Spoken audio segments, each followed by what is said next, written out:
All right, what's up, guys? Welcome back to another episode of the Living the Dream podcast. Today on the show, we have Zach Pittman, who is a serial entrepreneur, active loan officer, and the managing member of GHP Capital. Zach, how you doing?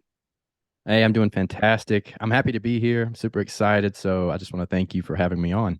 Yeah, love to have you on, man. And we like to jump right in. So if you could start with telling us a little bit more about yourself and what you like to do for fun, that'd be great.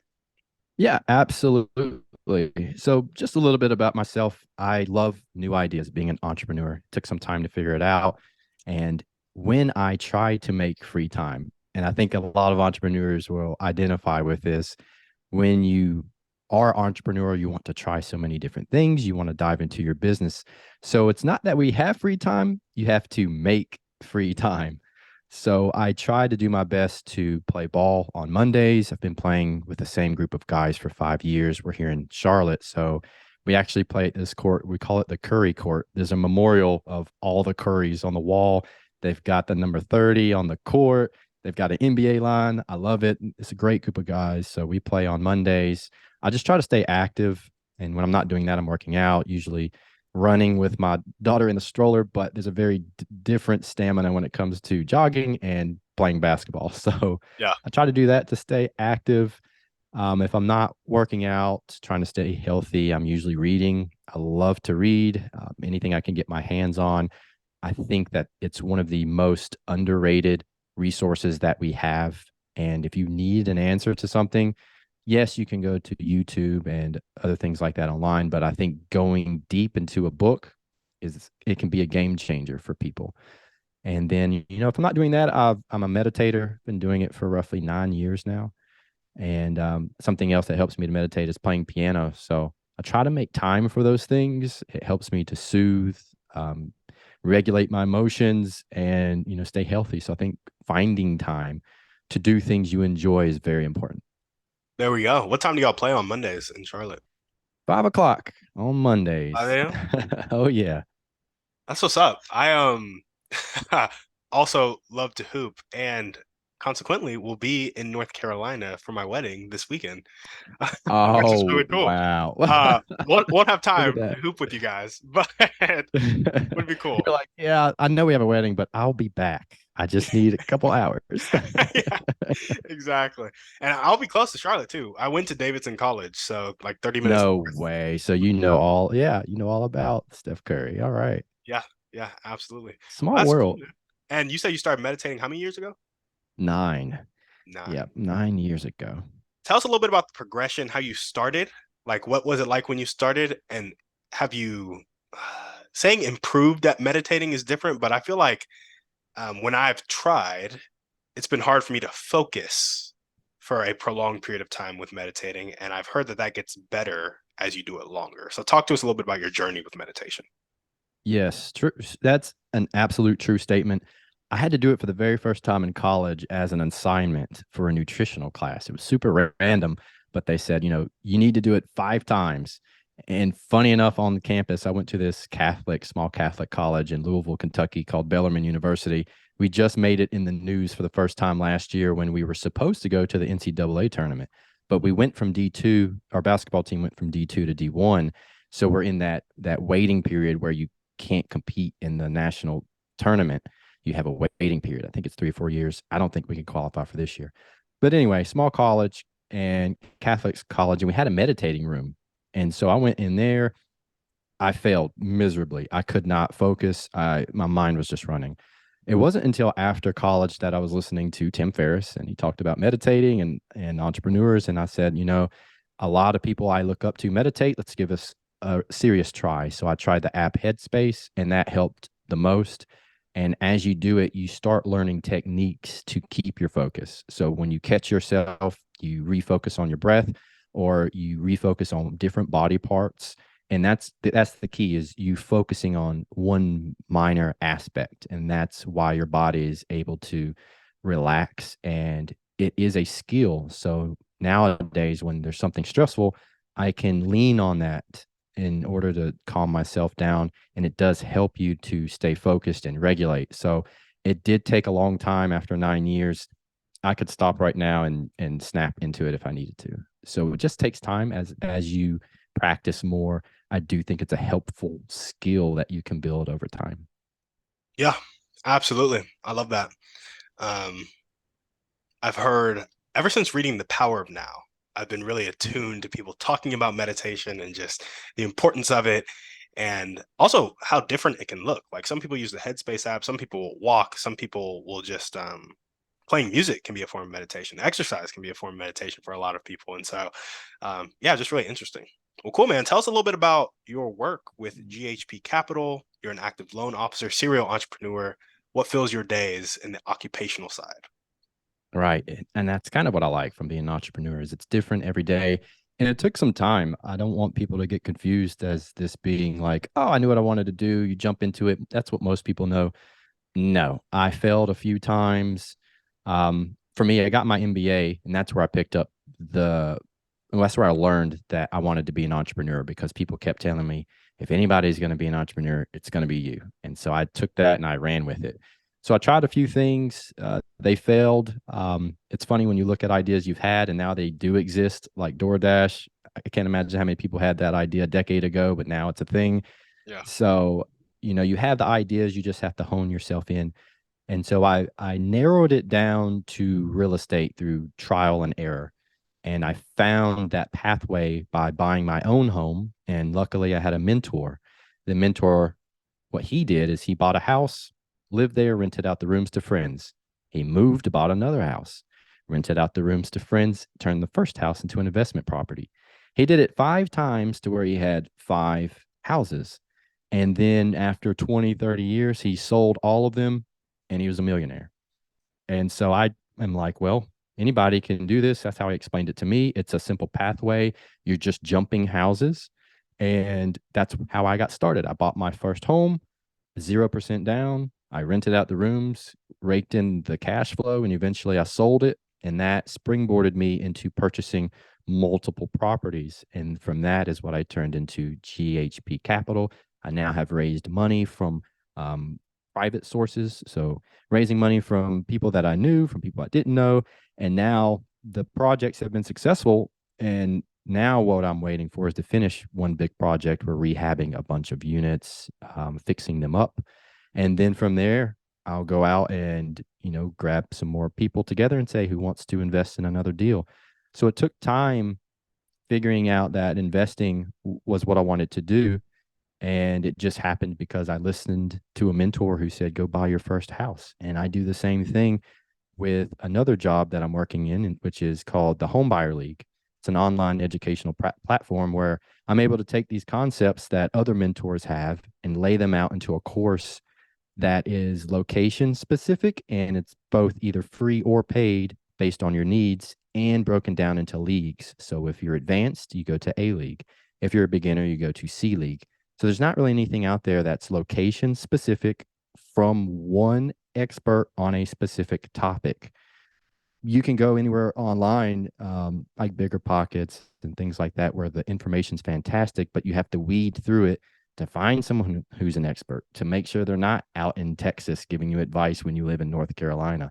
It can get very convoluted. So that's something else I do. I act as the commissioner there, and it's just sharing information at this point. There's a lot of other things in the pipeline, but when I'm not doing those two things, dealing with investing or teaching it, I'm acting as a loan officer where I help people get mortgages for their homes.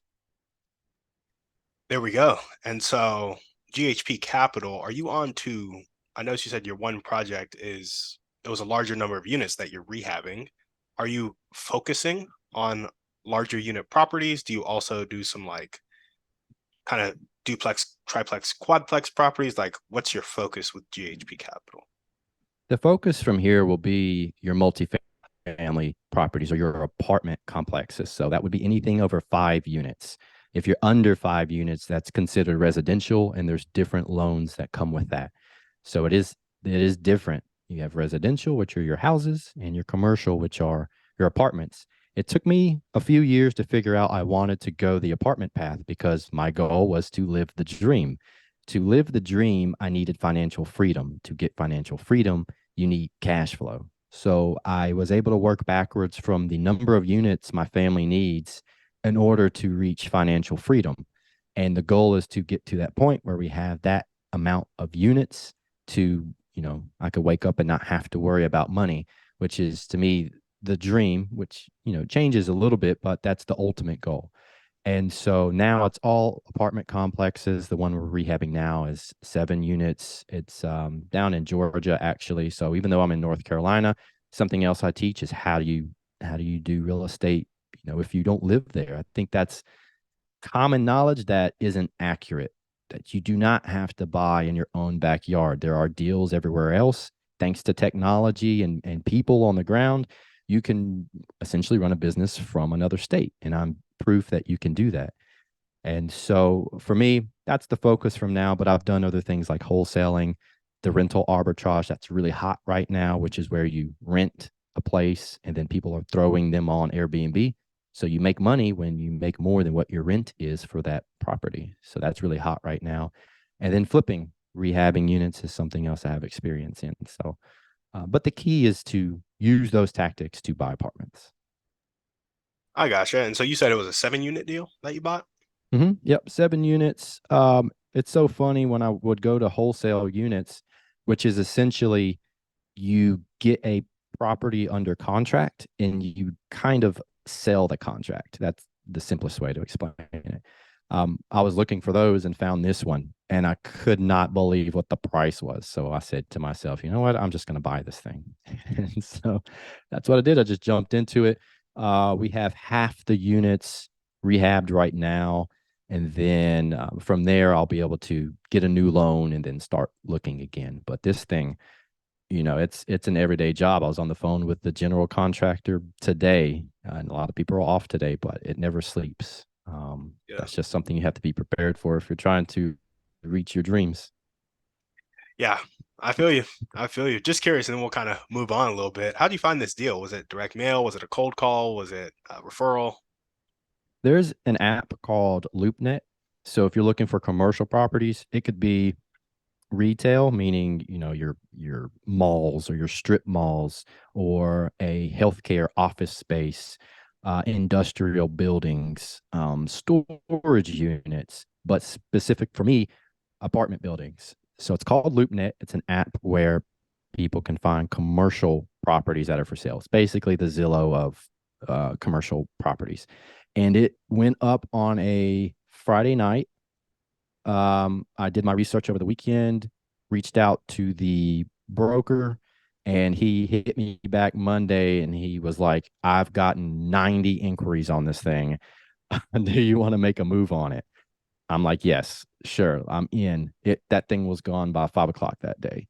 And Uh, so it was just dumb luck that he put it on there. People LoopNet gets a bad rap for being like the graveyard of deals where they're not uh, good. But this guy said it was a friend and he was just trying, they told him the owner had died and the estate said just get rid of it. So it was so cheap. And I lost it, actually lost the deal. Um, but a week later, he calls me and he goes, hey, the deal's back on the table. This guy looked at the property and he said it was too much work. He didn't want to take on the work. What do you think? And also, the other thing is he didn't want to kick out people. And what we did is we tried to take another approach to help the people there. So I said, no, I want the deal. So I got it after it had gone under contract and somebody else decided not to take it. So I got really lucky. yeah. That is really lucky because I've heard also LoopNet is where deals go to die. And then the fact that you lost it and got it back, that's just like, that's awesome. That's Yeah, awesome. it was meant to happen. So yeah, it's going well. We've the ones we renovated have been rented out. Where we're at, we're in Macon, Georgia, and it's not the best market in the world, but people need housing. And the way we decided to try and help people was to renovate these units and put some of them on Section 8, because the Section 8 tenants there are 2 years behind. There's no waiting list. They don't have housing. Most of the people there that need housing are elderly. I mean, Section 8 gets a bad rap, but it's people who need the housing and good housing. The Section 8 housing there isn't, they're not up to date units. They're trashy. They're slumlords. I want to make a distinction that people don't think about, and that being a slumlord doesn't mean you buy cheap properties. Being a slumlord is when you buy property and you don't take care of it. So even Yep. though we buy cheap properties, the ones I have, they're all updated. They're all in fantastic shape. I don't have issues because the properties are taken care of. So I don't get the horror stories that people run into. Yeah, absolutely. I love that.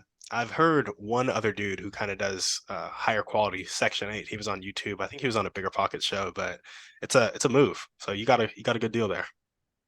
Yeah, for sure. Awesome. Well, tell us a little bit more about your motivation. We can get off the real estate train. I just love real estate. um, but tell us a bit more about your motivation. What gets you up and keeps you going every day? As I mentioned, it was the financial freedom. Mhm. Yeah, you could consider it a little selfish, but I think for me, I love experiences. That's what drives me. So I knew financial freedom would give me more time to practice piano, give me more time to hoop and meet people. It gives you the time. It's not the money, it's the time and the experiences you get from being financially free. That's the dream, to be able to enjoy life for what it is. You can travel, you can write a book and have that time back to spend it with your family. And so for me, the motivation's always been financial freedom, but that has recently changed. As I mentioned, I have a little girl, and now I have two. So as of 3 days ago, I now have two little girls, all under two. So they tell you don't have two kids in diapers, and I broke that rule. So we'll see how it goes. So far, 3 days in, so far so good. But that changed my motivation with my first daughter, because it no longer became about financial freedom for me. It came about creating a financially free situation for the family, so that my girls get attention, so that they can take the classes that they need to take to find their passions, to be able to travel so that they're cultured and can potentially learn other languages and see the world for what it is, and just become fantastic humans. So that's now my motivation, is to get to a financially free point so that I can help them become the best versions of themselves. Yeah, absolutely. I love that little switch that happened. It's kind of still revolving around financial freedom, but it went from, yeah, it is a selfish thing. I want experiences for me to I want experiences for my family. And Hmm. I was hearing somebody talk. I think it was like, what's his name? Brendan Burchard. Is that his name? Do you know that guy? No, I'm not familiar. Gotcha. I think he's pretty big in like self-improvement world, but not the real estate self-improvement world, just kind of self-improvement. And he talked about how we kind of have these three zones. You have your comfort zone, and you have like the discomfort zone, or the I'm not comfortable here zone. I don't think I use that word correctly. And then you have the like the stretch zone, like right outside of that zone, where it's like this is the service zone. And so when you choose to serve people, you'll go beyond, you'll leave your comfort zone. You'll even become more than uncomfortable in order to serve.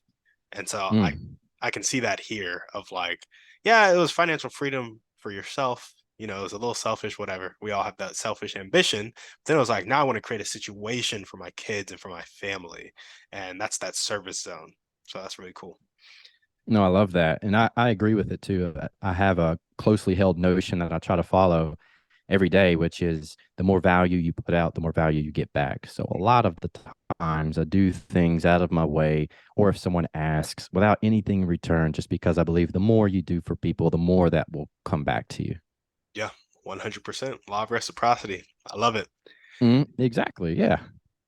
Awesome. Well, Zach, it's a great segue into your dreams and goals, hearing that you want to create this financial freedom situation for your family. Are there any other dreams or goals that you want to chat about? Yes. What's driving me now, if you wanted to dig deeper into it, well, how do you get to financial freedom, and how do you do that for your family other than real estate and helping people with mortgages?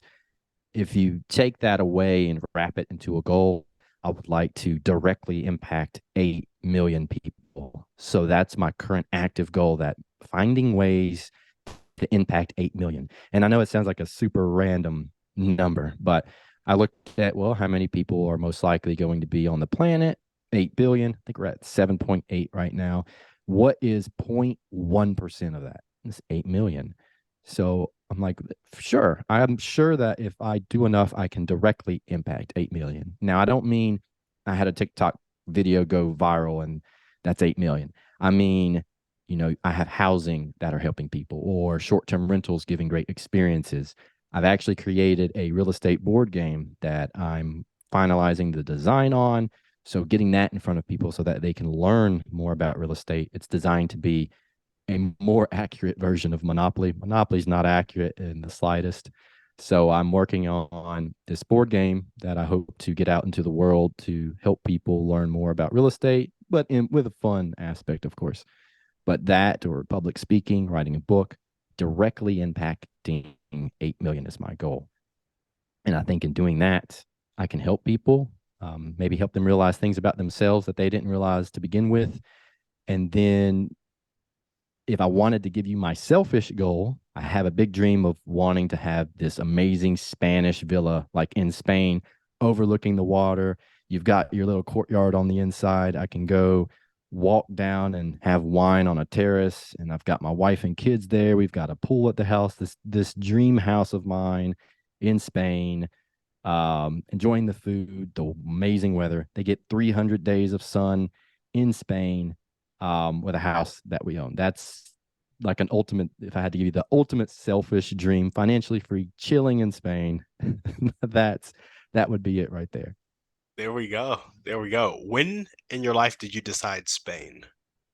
When I visited, um, I've traveled a good bit, and Barcelona, as of now, is my favorite city that I've been to.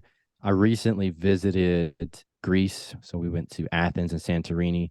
The views there are mind blowing. I thought I was looking at a green screen like half of the time. It does not look real at all. But Barcelona hits all of the markers that are for me in terms of activity. There's volleyball courts everywhere. I randomly played basketball there with some Barcelonian. I don't know what I'm they not sure. Spaniard. Let's just go with Spaniard. Yeah. So just playing ball, and then the food, paella. You've got art, the culture. You've got everything in Barcelona. It's a reason it's one of the more expensive places to live. I don't have to live specifically in Barcelona, but the culture there, I've been a couple times to Spain. The people, the cost of living is actually lower than people expect. It's just an amazing country to me. And, I just felt, and they speak Spanish. I would love to learn more of the Spanish language. So I just loved everything about it. And I set it as a goal. I said, hey, I would love to buy a house. And at least, even if I don't live there, I can go visit 3 months out of the year. I'm cool. I'm happy. So I just after I visited, I made that a goal. I even found a house there. I printed off the picture, put it on my vision board, and back to the meditation thing. If I'm in a situation to where, I'm struggling with something, I will visually go back to the property and use it as a tactic to help me to keep pushing forward. Yeah. And so that's just, the whole thing there just wraps itself together as a driving force to reach for the dreams. There we go. I love it. So we got financial freedom situation for the family, directly impacting 8 million people, and then having that amazing Spanish villa overlooking the water in Spain. You got it. There we go. Well, what are the top 1 to 2 skills that you need to develop right now in order to make these dreams and goals come true? Number one would be communication. I used to suck at communication, and that was just from my upbringing. My family wasn't very good at communicating, and it took some relationships to figure that out. And being in business, everything goes back to communication. What we're doing right now is communication. If you need to reach people, you have to be able to communicate. So that's number one. I don't care what platform you're using, whether it's the written word, audio, video, you have to communicate. That's number one. Number two would be continuation. One thing I've learned in real estate, we get caught up on the stories of people hitting it big very quickly. Like, oh, I did a wholesale for 4 million. Awesome. Like, it's great. But what I've seen specifically to the mortgage industry is that you don't even have to really be good. Same for real estate agents. You don't have to be good. You just have to continue and stay in the game and get incrementally better over time. But you don't even have to be great. We all know McDonald's does not have the best burgers, but they crush it. Same for Mhm. Pizza Hut. You could pick almost anything, and it's because they can drive attention. It's because they're good. They get incrementally better. They're changing, and I feel that that's the same way with us individually. Is that to reach your dreams, you really have to continue. Don't give up. And I made that mistake a few times with other business ventures. I ran a marketing business that was doing actually really well, but I was in a bad relationship and I let the business just go. It was a toxic relationship. I had to get out of it, and that crushed my business. Had I just stuck with it, we'd be having a completely different conversation right now. But luckily, it led me to real estate, and I'm learning from the mortgage industry the people that stayed in it for 10, 20 years, they crush it. They don't even really know how to do files, meaning when you go to get a mortgage, they don't touch them, they don't look at them, but they do so well because they've been in the game. People know them. They know enough to, make the process comfortable. It's another skill set, but you figure out the tricks of the trade and how to make things work the longer you stay in it. So I know we talk habits and how to crush it and win big fast, but I literally think if you just stay with it, even if you're not the best, you can still win. Mm, yeah, I think that's a lesson that I've learned, but also taken from like books and literature because I feel like it's you know, a lot of people will tell you that. Like just stay consistent. Like the compound effect is the number one thing that I think of with Darren Hardy. He's like, if you can do something like a little bit every day for 30 years is much better than a lot sporadically every 3 months. And so if you can stay that consistent person, you will see those consistent results and they'll start to compound on each other. And so it actually led to me asking myself different questions. And it's something I need to continue to hold myself accountable to because I'll jump into situations and it's like, can I stay in this position for a year? Can I maintain this for 5 years? Can I maintain this for 10 years? Like, do I like it enough? Is it using enough of my strengths? Or am I just trying to get a quick bag? And if you're trying to get a quick bag, you're probably going to fizzle out and be in a worse situation in 3 months, you know? And so, yeah, I like that continuation aspect. But I It's like I very like your important. point too. I just finished James Clear's Atomic Habits, and Hmm. he says if you can just get 1% better each day, you will be 37x yourself by the end of the year. And that's just Yep. like mind blowing. Just Yep. 1%. I'm sure I can find just a little something to do today to be a little bit better than yesterday. Yeah. Yeah, absolutely. And it's so interesting because a lot of people, especially entrepreneurs, what they need in their business might be sales. And um, a great way to do sales is cold calling, but maybe you're scared of cold calling. It's like you could start at 50 cold calls and 1% better per day is like, in fact, 2% better per day is just adding an extra cold call the next day. You're 51 the Right. next day and then 52 the next day. But then at the end of that, you'd be at like 400 cold calls in a day, which is what I'm sure a lot of top producers who are cold calling are doing with their like auto dialers and stuff. And it's just like, well, dang, now you're there. And it was that 1% better per day where it's like at the end of the year, you're doing crazy and you were consistent. It's so awesome when you think about it. And then Nice. people want, we ask for the magic formula, like, whoa, what did you do? And it's like, I just called one more person a day. Yep. It's never Exactly. some mind blowing thing that's been done. Yeah, absolutely. Well, awesome. What are the highest impact daily actions that are going to tick the needle forward towards your dreams and goals? It kind of goes back to the communication, just taking it to the next step. Well, what is communication doing? What can you do daily? It would be building connections, kind of like what we're doing right now, meeting more people, whether that's online or offline. I think expanding your network and meeting people is a game changer. And through the Homebuyer League specifically, what I've been doing is connecting with realtors all over the world. So I actually have a course coming out. We call it courses or competitions, but really what it is it's discussions with experts in specific areas, but it's broken down into bite-sized pieces to make it easy for consuming the content. So for example, I spoke with one of the top realtors in Playa del Carmen, and she co-founded a real estate firm in the area, and they crush it, and they've got property all up and down the coast, and it's a hot market, and a lot of people I talk to are like, man, I would love to have a Mexican property or something in Cancun. I want one actually. So there's just all these talks going about like, well, you need all cash to buy in Mexico, which you don't. And it's like, well, how do you even do it? It seems scary, but I can tell you firsthand, I manage property from states away. I mean, I haven't stepped foot in the property in 6 months. And so I'm like, well, why can't you just do it internationally? So I'm trying to break that down for people and figure that out. One of my goals is to crack this code. And so after speaking with her, we were able to break it down into, how people can do that. And so now I have this connection with someone in a different country, and she's like, oh, you should come and stay, and I'll introduce you to people. Who knows what that can lead to? And then her connection from people that see it and want to buy property can change their lives. It's just, you never ever know what can happen by just connecting with people. And so I'm really enjoying it. I can't wait to release it so that people can watch. And she does a fantastic job of walking people through exactly how you get a property in Cancun, which honestly are not that expensive. I think there's something to be said there.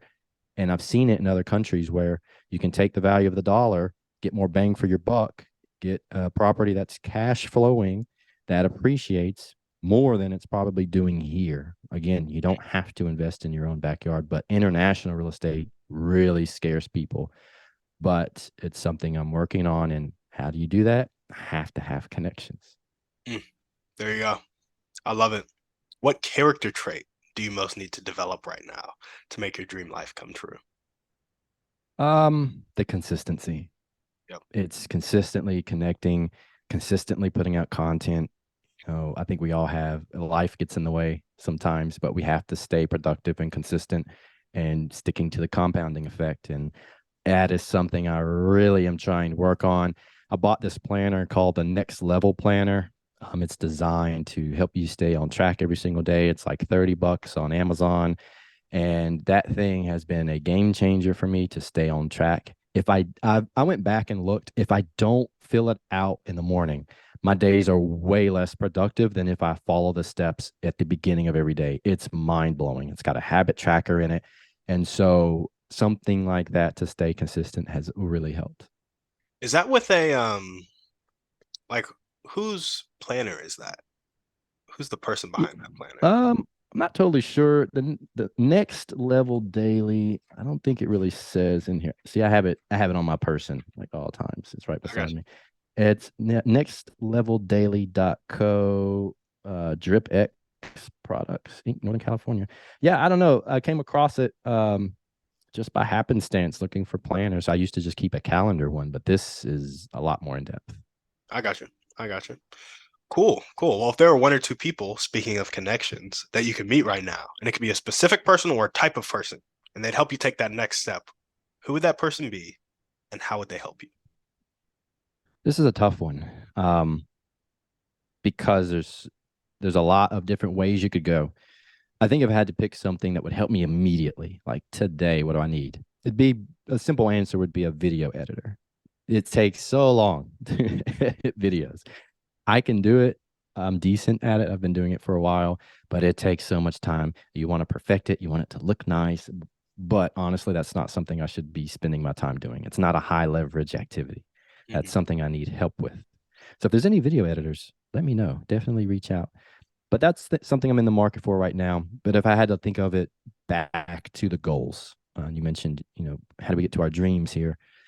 I'm making a connection with one of the top realtors in the country. I'm talking about somebody that's on TV that people know as soon as they see their face, getting them tied into the home buyer league to do a course, paid or free, I don't care, on a specific topic in a specific area that people can always go to for the answers that they need.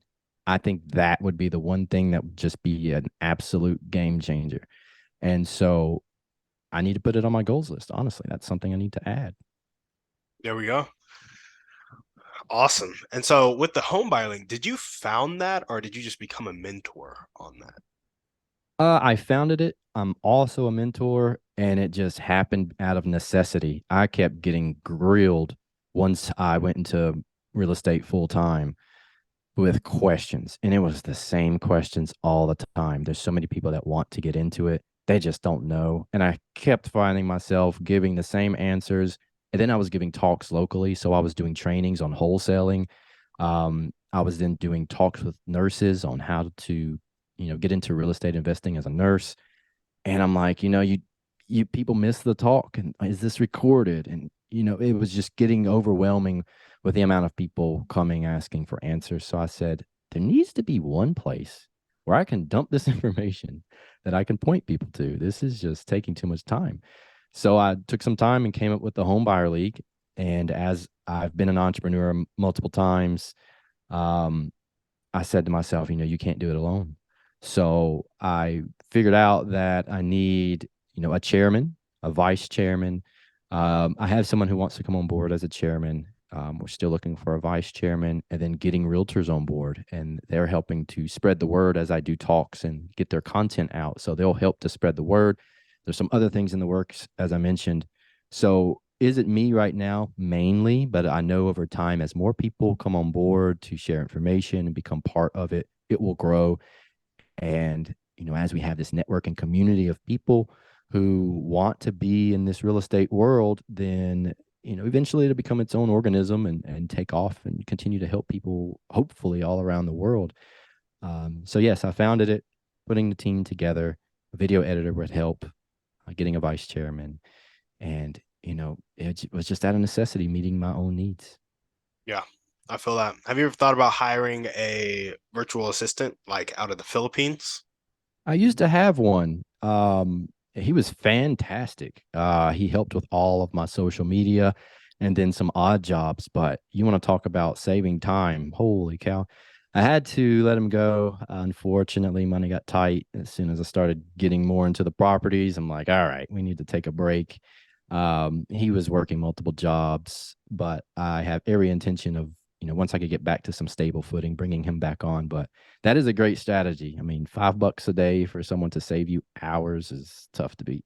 Yeah, yeah. My virtual assistant saved me so much time with the podcast. Like I was able to go daily with this podcast in like 7 hours a week as opposed to, Wow. you know, 20, 30, it being a full-time job, basically, not producing income. But yeah, so virtual assistants, so key, so key. Well, awesome, man. Now we're gonna jump into our thriving three. And first question is favorite book, movie, or podcast? Pick one. Ooh, pick one from each one. Movie is Forrest Gump. I Great one. mean, it's tough to beat.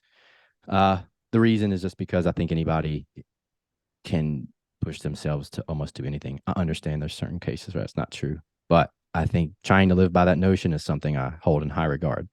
So Forrest Gump for the movie. Um, what was the second one? Podcast or book? Podcast. Well, of course, Living the Dream podcast. But when I'm There not we listening to go. Living the Dream, right now it's changed. Right now, I would say the All In podcast. If I'm trying to just get like an overall view of what's going on, I'll listen to the All In podcast. But depending on my mood, if I need to pick me up, I'll listen to Gary Vee. If I need some in-depth business, like Go Crush It, I'll listen to Hormozy or Ed Milet. So it just depends on my mood I what I'm love going to listen Hormozy. to. Right. Yeah. Oh, dude, he's setting the gold standard right now. I know he's a killer. If Cool. so, oh Oh, yeah, and then so yeah, so the book I'd break it up into two. If I had to give you fiction, it'd be the Alchemist.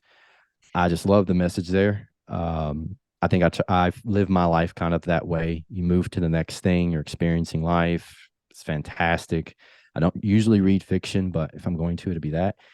Nonfiction was by far the hardest one to figure out. I read books all the time. I've got an entire page on my website dedicated to books at zpittman.com, a whole page of them. Um, so picking one is super, super tricky.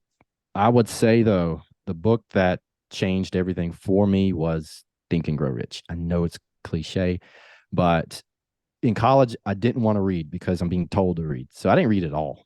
And then yeah. as soon as I was graduating from my MBA program, I was given it as a gift. And it's 400. The one I have is like 450 pages. So I read the whole thing after going without, just reading textbooks for classes, obviously. But it then set me in motion to get the mindset right. You cannot do anything unless your mindset's there. So I think that's the go-to. If I had to pick one recently that's been a favorite, I would say The Millionaire Fastlane by MJ DeMarco. That's been pretty eye-opening. that if you want to get rich quick, you can, and here's how. So I took some of his tactics to implement. I'm not banking on it, but can't hurt to try. Yeah, yeah, absolutely. Napoleon Hill is such a just foundation for success. And I feel like most of the success literature out there today is based on his books, honestly. It's like it's either expanding on a chapter that was in his book or a concept that was in his book or something from Earl Nightingale, which came from Napoleon Hill, you know? Love it. Yeah, I'm a big fan of Think and Grow Rich. He also has another one. It's kind of an expanded version of Think and Grow Rich called The Laws of Success.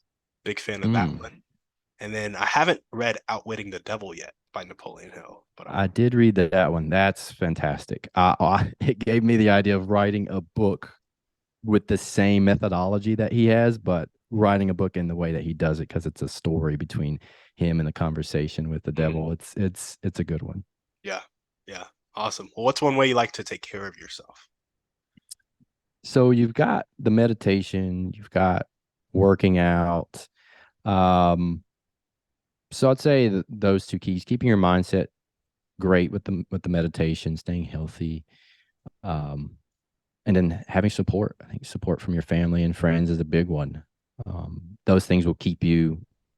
Those things will keep a strong foundation. So I think you need a strong foundation to build upwards.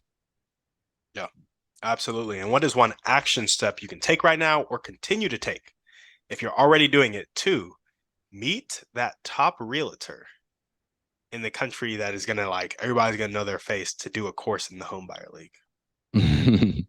I mean, that was the top TV realtor, right? You know, Yep. finding somebody top tier. Um, it would like from selling Sunset or from HGTV, somebody on that level to come on and then just advertise it like crazy online to get more people into the group. And I think in doing that, then it would become a trickle down effect because then you can say, oh, I had this person on. They provided fantastic value. We're helping a ton of people. Let's get you on here too. It's similar to masterclass. They're doing that's exactly what they're doing. They're absolutely crushing it. People want to learn for the experts. I've watched Malcolm Gladwell's masterclass. I watched who's the CEO of Starbucks? I should know this. I watched his Yep. masterclass. Yep. But they're fantastic. That's information you can't get anywhere else. Mm-hmm. 100%. So action step. Need to reach out. Cold calls, one cold extra cold call a day, cold email, whatever it takes. You got to show up to their office, do that. So yeah, something of that nature. Have you ever read Giftology? No. Mm-mm. You should check that book out. And okay, my bad. So usually, I was you hoping you were gonna dig into. I'm like, what is it? no, I I'm can I'm about to assume. dig into it. I'm about to dig into it. Uh, so I had this guy on my podcast who has a company implementing giftology. And what giftology is a form of marketing through gifts. So a lot of people have done this for a long time. You know, you give gifts to people, just friends and family, as a show of love, right? Hmm. Take it into the business place and give a really personal gift, and you build a personal connection as well as a business connection, right? And the foundation of that business connection is personal, and I think those are the best business connections where it's like I Hmm. trust that person, right? And a gift is a good way to do that. So giftology talks about marketing through gifts and building trust through gifts by giving really personalized gifts either to the business owner themselves or to one of their family members, either their wife or their kids. And usually when it's a dude who has a lot of money, the wife and the kids is a better target because everybody's trying to shower him with love and gifts, but people neglect the people he loves, which is something that would be close to his heart. That's what giftology talks about. You should check out that book. And if you like Mm. what it says in that book, the dude who was on my podcast probably about a week ago, maybe 2, 3, 4 weeks ago, he's called the Appreciation Advocate. And he claims, I haven't used it, but he claimed on the show that he had a gifting sequence that could get you on the doorstep or get you an introduction to basically anybody. So, if you like that 2 hour Interesting. book and you're thinking about giving gifts to one of those top realtors to get on their radar that is personalized, I have a connection for you, is all I'm saying. I love that. Well, first things first, I need to go listen to that episode. Yes, the appreciation advocate. I can send it to you right after we get off, and I'll text you Perfect. or something. Yeah. Cool. Awesome, No, man. I love that concept. Yeah, yeah. I think I told him on the show, which is why I said my bad. I was like, anytime somebody is trying to meet somebody and they want an action step, I usually recommend giftology, and I told him I'd start recommending him. So that's why I said my bad. um, You're a man of your word. No, that's a great recommendation though that can help me and other people. yeah, yeah, no, absolutely. Well, cool, man. I know we're kind of at time here. Do you have a couple more minutes, or do you have something you got to run to? I do. Yeah, I'm good to go. Awesome. Love it. Only got a couple more questions for you, and this is our final series of questions. They can get a bit personal. So if you don't want to answer them, just be like, I pass, and I'll be like, okay, cool. And we'll move on. I'm Sound all good? game. I'm free game for any questions. Awesome. What is one limiting belief that continues to pop up in your life, if any? Last year was monumental. A lot of success last year, but even with the success, most people would say, "Yeah, you're crushing it." But to me, I didn't feel that way. I had to look and say, "Well, why am I not where I think I should be?" And I figured that I must have some limiting belief, or I'm self sabotaging. So I got the book "The Mountain Is You" by Brianna Wiest, and it's foundationally fantastic. I think everyone should read it. What I learned is that I did have some behaviors that were self sabotaging. So I'm still working through those. And I remember we had a meeting for our New Year's goals, and I said the same thing that I felt like I was self sabotaging. They said the first time I met you, I was like, "That's that guy. He's got no problems going on." And I'm like, "You just never know. Like you never know what people have going on. Everybody's got their own demons, no matter what it looks like on the outside." So the one thing right now that I'm working through is this belief that I've grown up with that rich people are bad. Mm, And I know I'm not the only one that has that feeling. And it's something I try to work through because I have this mental vision or deep down subconscious that if I have a lot of wealth one day, that I will become a bad person. And so it's a demon I'm fighting with, trying to get that out of my head. mm, yeah, I gotcha. And did you say that comes from your childhood? What in your childhood specifically? Well, I'm here in North Carolina. So, first things first, in the South, we're in the Bible Belt. Yep. So, go to church, you read the Bible, and it's easier.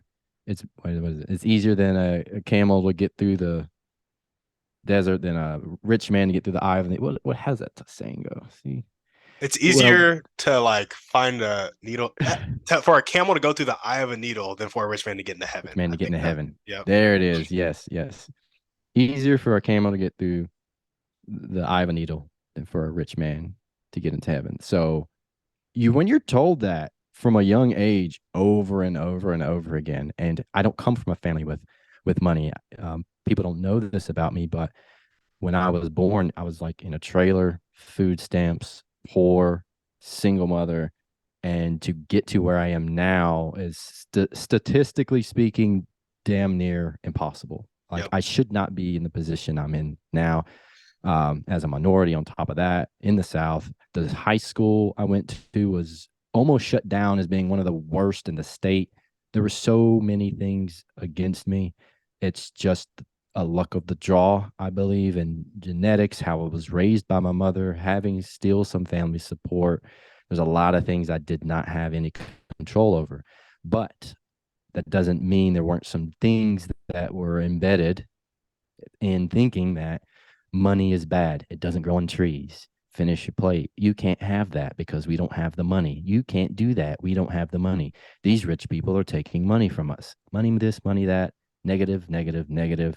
Christians learning in the teachings that you don't have money because Jesus didn't have money. He teaches give it away. All of that was just compounds over years and years and years and years and just built up this belief that, hey, if you've got money, you're going to be a bad person. And we see it on TV all the time, even to today. It's everywhere, and it's hard to escape that. And now the good news is that I recognize it. Yeah, 100%. Do you have any limiting actions that reinforce this belief? So you have this belief, the belief causes thoughts, these thoughts cause you to feel a certain way, and you talk about those self-sabotaging behaviors. Do you have any of those on a daily, weekly, monthly, even annual basis that still continue to pop up? Oh yeah, it's bro, it's all the time. Like it's so hard to escape in this culture. Um, as an example, TV series, who's usually the bad person? Some dude with a lot of money. Yep. Always, it's always somebody with money who's bad. My wife and I like to watch documentaries on YouTube. Who's the bad person? It's the wealthy. It's the income inequality, which we have and should be focused on, but it paints wealthy people and rich people as the bad people. They're out for themselves. They don't give back. They don't help anyone. Reading the news, you read any headline anywhere, you're going to find one.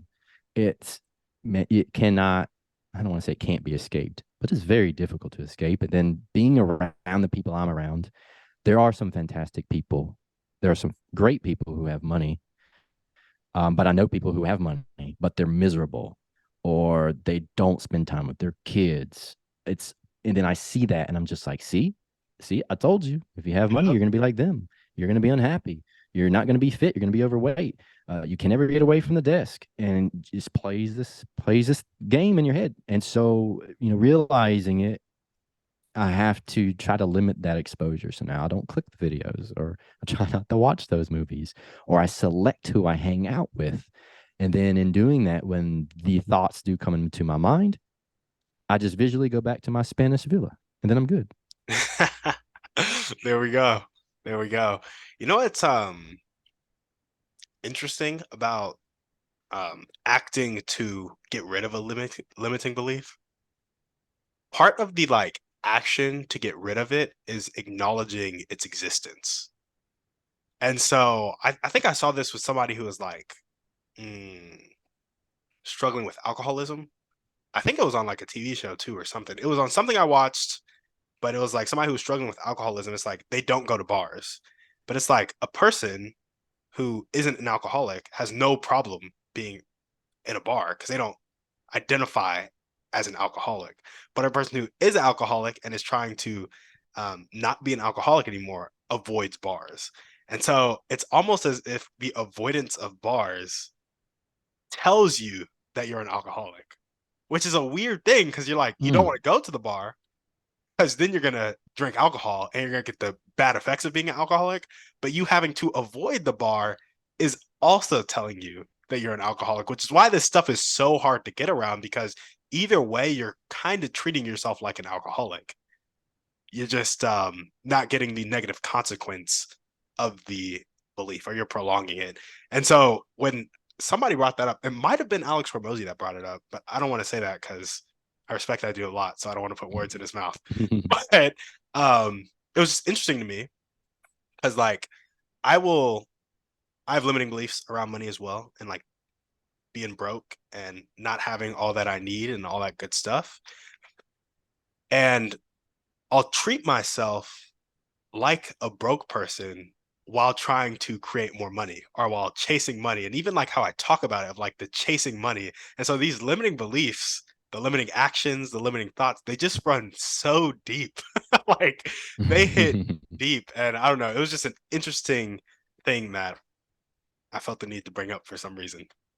No, it's important. We're not taught this stuff in school unless you're going to college and studying psychology. We don't get any training in your subconscious, your psyche, how to understand or even pinpoint these things.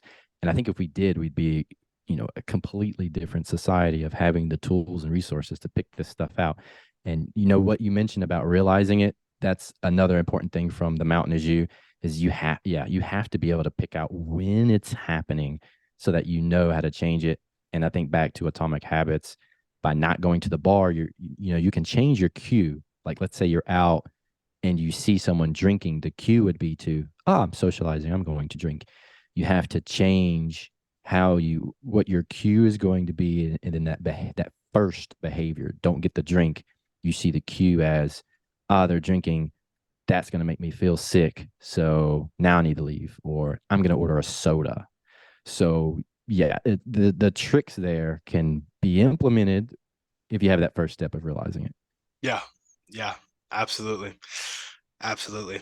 Um, do you have any people around you? And then we'll kind of run through the last couple questions. But do you have any people around you that reinforce this? So I know you're struggling with the rich people are bad, and you kind of have some media that's putting that input into you, and you try to avoid that media. But are there any people that are like close to you, whether it be friends, family, that also have that belief system? Because what I've found is that like I've been talking to some people at church about becoming wealthy, and then they they'll talk about the verse, the love of money is the root of all evil. Of all evil. Yeah. That's it's the first thing they bring up. And I'm like, it's funny though, because you don't say that when I work a job for the love of money.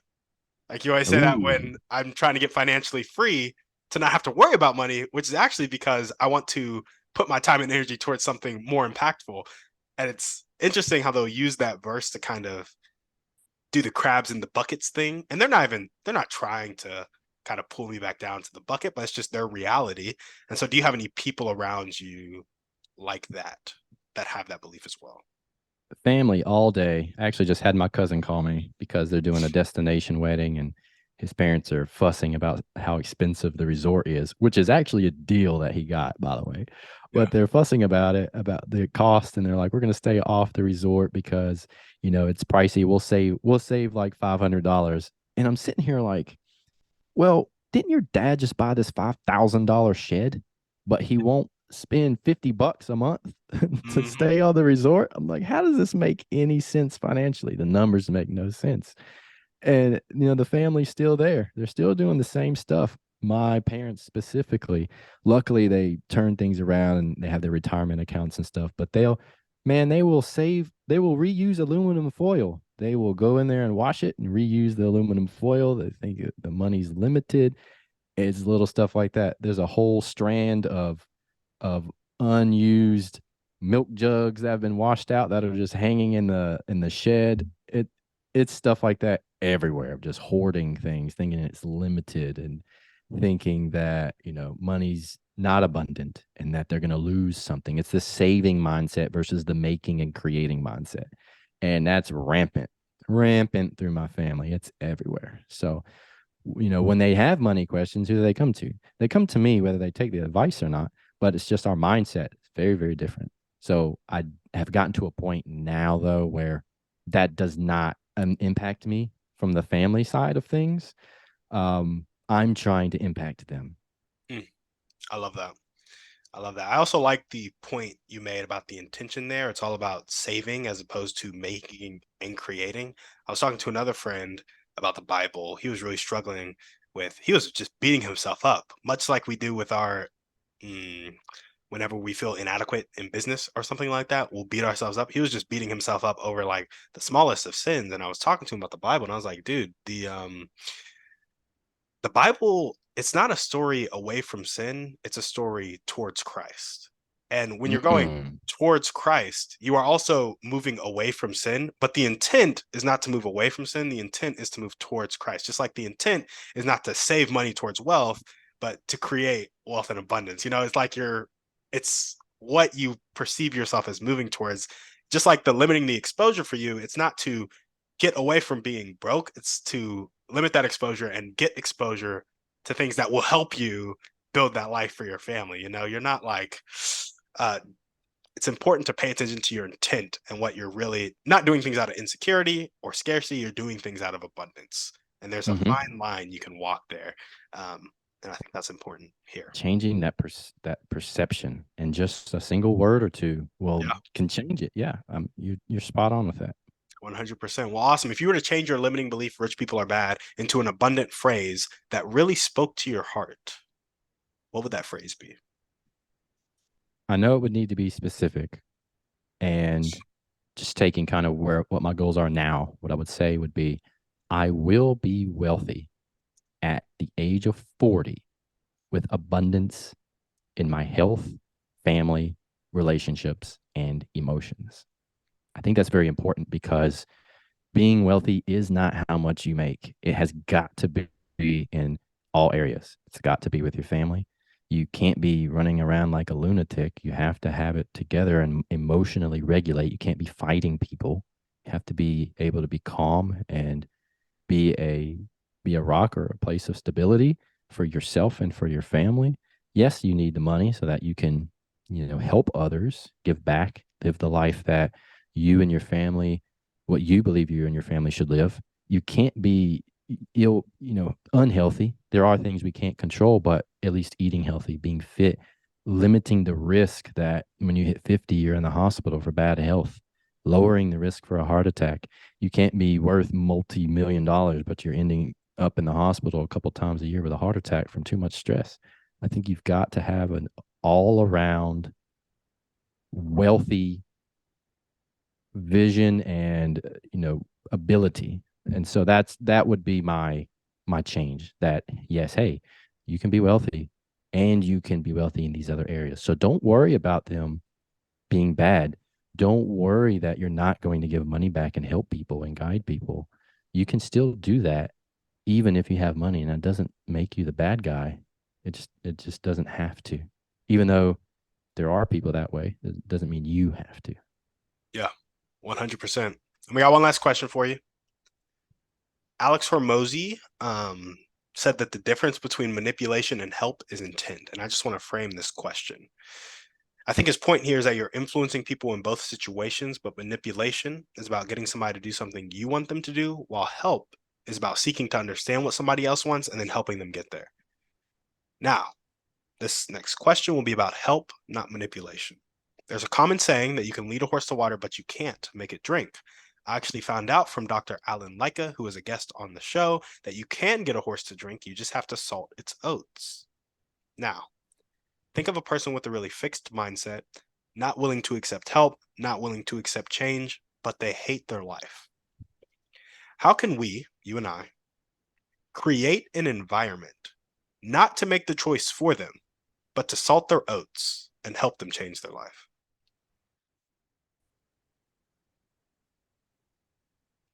I don't know if anyone's answered it this way, but I'm going to take this a bit sideways and say that I also love Hormozy. I think what he's doing is fantastic. I listen to him. I try to get as much information out of him as I can. I think something we trap ourselves into is that a lot of the times people's presence and wealth can cloud our judgment sometimes into what people are saying. Now, I preface that by saying he's not the person I would probably go to for that advice. The reason is because I think that advice is too binary. I think there's too much gray area in there to phrase it the way that it's phrased. And I say that from personal experience because I mentioned it just briefly that I had a successful business that failed because of a bad relationship. What I did not express was that in that relationship, it was bad because the person that I was with had a diagnosable disease called BPD, borderline personality disorder. And the way it's described to me is that those people are essentially running on a track of stress at all times. That's how it comes from your childhood. And what happens is when you try to help, whether it's manipulation, intent, doesn't matter. If things go well for them, they have to put themselves back on the track of being stressed out and in pain because that's how they internally see things. It didn't matter what I did, how much help we got. Being in a behavioral institute did not change anything. And there's people I know that are close to me now that have similar things. And if you look at statistics, there's like 40 million people walking around with things of this nature. Hmm. And it took me going through some pain for some years to figure out that I had to remove myself from that situation because it wasn't someone I could help. It wasn't someone I could manipulate into helping. I tried everything under the sun that you could think of, didn't help. So, to answer the question, because I don't think it's binary, and I know you phrased not forcing people into something, unless they're going to realize it themselves, which is what it goes back to. A lot of people don't. And the people I know don't think they have a problem, and they do. They're hurting themselves all the time. I can't go help them. There's nothing I could do to really or say that's really going to change that. They got to realize it for themselves. The only way that to do it to where they're going to figure it out for themselves, if you need to forcefully put them in a situation, into an environment almost almost like a dictator to put them in a situation where they have to change their behavior. And that works for me. You know, if I'm trying to make money, I go back to what you did. I make myself broke. I put myself in a situation where I've got to figure out how to make money quick and do it the right way. It's similar. They would need to be placed in a situation in another country, take all their money, do something to forcefully cause them to change. Now, if you want to call that salting their oats, fine, we can call it that. But I don't know what help or intent you're going to have there for certain people. I think some people would have to be forced because they're going to go their whole life not ever getting to the answers that they need. And it's sad. It's Yeah. unfortunate. You know, it took some pain to figure this out. But that's how I view it. I don't know if that's right or wrong, but that's how I view it. Yeah. I've gotten a lot of answers, and a lot of them have been great. They've helped me kind of with this question. But I always run to that person who is very much like the one you just described. Like, it's just who they are. They're just not going to do it. They're going to dig their heels in, or if things get a little good, they're going to self sabotage because that's how they see the world. And I came to that same conclusion. You're just going to have to put them in a situation where they absolutely have to change. And then I was like, but how moral is that? And so that's when Mm, you get to the point where it's like, man. I don't even think like at that point, it's better to just remove yourself like you did, because it's not even moral for me to say, I'm going to induce this stress in your life such that you have to change for who I think you need to be. Because, like, if they want to live their life that way, I kind of need to let them, as much as Mhm. that is painful. Um, they have to deal Let with me their own throw this let consequences. me throw this curveball at you because I Hit think me this is with it. important because this almost takes us down a philosophical route of what's moral. But I struggle with this piece of the question. Who do you blame, right? If Mhm. someone is that way, but it comes from childhood, do you blame that person because yeah, they're an adult, whatever, but or do you blame the parents? Because there was most likely in some certain situations, not all, but where an event or some adversity or causes those problems, and just subconsciously they don't know. You can't control it, you can't change it. So I struggle with like, where in the world do you draw this line of responsibility? Yeah, yeah. I guess it's hard because I'm like, this is my I can be insensitive sometimes, and this is my insensitive kind of response to that. I'm like, does it matter where the blame falls if the results are in their hands? So, for example, if they're 35 now and they became a horrible person, it's like their parents are out of the picture. So we can blame their parents. But if I'm looking forward at the next 60 years of their life, I'm like, is blaming your parents going to do us any good in this situation? Like, is that going to help us get you to the result that you want to get to? If it is, let's blame them by all means. But if it's Mm-hmm. not, and it's going to disempower you, which I feel like a lot of times when people play the blame game, if they want to blame somebody that's not themselves, it can be a disempowering act, because then it's like, well, if they did this to me and now they're gone, this can't be fixed. Whereas, like, if they did it to me, but I'm going to take extreme ownership over it, and, Mm-hmm. you need a level of awareness to do that. So those people who don't have that awareness, you either have to get them that awareness or they're just going to stay that way. But for those people who do have that awareness, I feel like if you're going to blame anybody other than yourself, it needs to be in an empowering way. Because I don't think where the blame is laid really matters. I think what matters is the results you're getting in your life today. So, like, if somebody beat the crap out of me every day of my life throughout my childhood, and now that person's dead, if blaming them helps me, I would say blame them. If blaming them doesn't help me and it keeps me in fear and it keeps me like stuck where I am and dealing with that same emotion over and over again, I don't know. I would have to say it doesn't matter who you blame. It matters what results you're getting. Is how I look at it in So my how do you get to the outcome? Yeah, exactly. no, I think that's explained. Yeah, very well. Yeah. And as I kind of struggle to say that because it is insensitive, because there are people who went through really tough situations that are exclusively Mm-hmm. the blame of their parents or some stranger or some bully that did horrible things to them. But if you continue to blame them and your life gets no different, it's like forgiveness is a hard thing for me to conceptualize, but what I've heard about it, it's that A, being angry is like drinking poison and asking the other person to die. And then B, like forgiveness is often for ourselves more than for the other person. And so holding those two True. things up in tandem, I think it's just it's a hard truth that a hard truth I have tried to swallow, and I think people have to swallow who are in that situation. But it's even harder for me to tell them that because I didn't have that much. Like I wasn't the crap wasn't beat out of me as a kid. Like I didn't have extremely traumatic events. We were a little broke, but like um, nothing extremely traumatic. So yeah, it's a Right. hard But I topic think to touch. it is. But and I think it goes back to, what I was saying. It's not binary. There's not an exact answer anyway. You try to slice or dice this thing just because situations are so different.